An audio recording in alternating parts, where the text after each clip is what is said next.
आज दी Conjuring part 3 की बारी है, जो कि the conjuring devil made me do it के नाम से भी जानी जाती है। ये 2021 में रिलीज हुई। इसका बजट $39 मिलियन था और $206.4 मिलियन इसका प्रॉफिट रहा। इसमें भी मेन कपल तो वही है जो किसी और फैमिली की हेल्प करता है, जो कि पैरानॉर्मल एक्टिविटीज फेस कर रहे होते हैं। अब ये नेचुरली घोस्ट उनके पीछे नहीं पड़े होते, बल्कि उनके ऊपर एक बुढ़िया इस्ला नामी खातून ने जादू किया होता है, जिसकी वजह से उन्हें सारी मुश्किलात फेस करना पड़ रही होती है। अब उसका मकसद तो बिल्कुल एंड पर जाकर पता लगता है कि उसने डेविल से वादा कर रखा होता है एक रूह वो उसको देगी।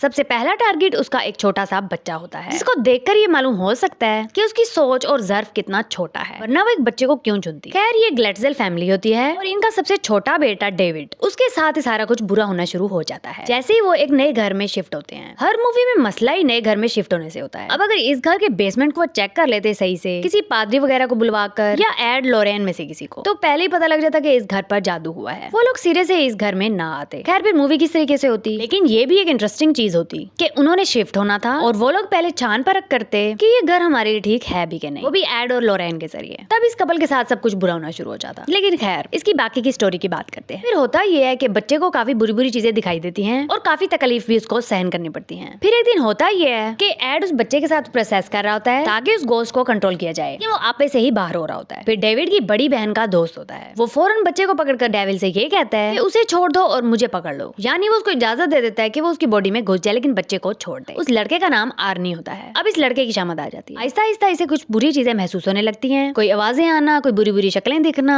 उसके बाद तो नौबत यहाँ तक आ जाती है कि वो अपने नशाई मकान मालिक तक को मार देता है, क्योंकि उसे वो इंसान नहीं दिख रहा होता, बल्कि एक खौफनाक सी शक्ल दिख रही होती है, जिसकी वजह से उस पर खौफ तारी हो जाता है और वो उसे बहुत बुरे तरीके से मार डालता है। अब उसे कत्ल करने के बाद वो पैदल ही घूम रहा होता है, यानी कि हाथ धो लेता, उसके हाथ और शर्ट पर खून लगा होता है। तो पुलिस उसे पकड़कर ले जाती है। एड और लोरेन को जैसे ही पता लगता है, वो पुलिस के पास जाकर उन्हें यकीन दिलाने की कोशिश करते हैं। ये आर्नी ने नहीं किया, बल्कि एक गोस्ट ने किया, जिसके कब्जे में था ये उस वक्त। लेकिन वो लोग इसे जोक मानते हैं, इसका प्रूफ मांगते हैं। पुलिस ने तो बिल्कुल उसकी बातों को सीरियस नहीं लिया। इसके बाद उसे सेल में भी डाल दिया गया। फिर एड और लोरेन कोशिश करते हैं कोई सबूत इकट्ठा किया जाए। डेविल का पहले तो पता लगाया जाए कि वो पीछे क्यों पड़ा है। इसके बाद पुलिस को यकीन दिलाया जाए कि गोस्ट वाकई होते हैं और आर्नी पर उस वक्त कब्जा हुआ था, तभी आर्नी बच सकता था। खैर, लोरेन किसी न किसी तरीके से पुलिस ऑफिसर को यकीन दिला देती है कि गोस्ट वाकई होते हैं और एक केस भी हुआ था, उसमें भी गोस्ट शामिल था। तो वो काफी ज्यादा हैरान और परेशान ही रह जाता है। इसके बाद लोरेन और एड इस चीज पर फोकस करते हैं, हमें उस जादू की वजह पता लगानी है। फिर वो एक फादर के पास जाते हैं, जो कि बाद में पता लगता है असल फसाद की जड़ वही था, यानी उसी का पैदा किया हुआ ये सपूत था जो वो लोगों की जिंदगियां बर्बाद करती फिर रही होती है। इसला उसकी बेटी निकलती है। ये बूढ़ी सी औरत इस बूढ़े से बाप की बेटी होती है। ये बड़ी अच्छी बात कही आप।